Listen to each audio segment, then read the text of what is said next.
You could say it's becoming something of an Australia Day tradition, the Australian of the Year speaking out about something controversial and putting the government on the spot. This year's winner, Professor Patrick McGorry, last night condemned immigration detention centres, describing them as factories for mental illness. But today he tracked down the Prime Minister to clarify his remarks. Professor McGorry now says he was criticising previous governments, not the current one. Chief Political Correspondent Mark Simkin reports.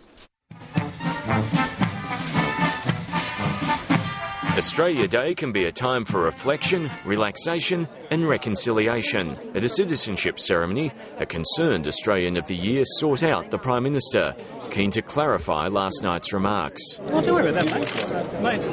Everyone, free country, you say what you like. Yeah, but I said the opposite. You're saying all these guys took you out of context. I'm not worried either way, to be quite honest, but good on you. The Australia Day kerfuffle began just minutes after the Professor received his award from the Prime Minister.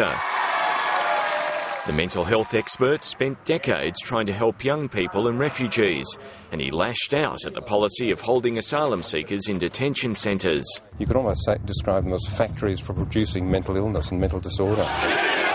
The Australian of the Year vowed to pursue the matter with Kevin Rudd, but today argued his real problem is with the hardline policies of previous governments. It takes a while to turn around that kind of policy and to dig ourselves out of the hole. I think the government's intention is to do that. The government has abandoned some coalition policies, but still locks up asylum seekers while their claims are being determined. I've obviously seen his remarks. The government will continue to have a mandatory detention policy. On average, asylum seekers spend 3 months in detention, and the government says it has no concerns about the mental health impacts.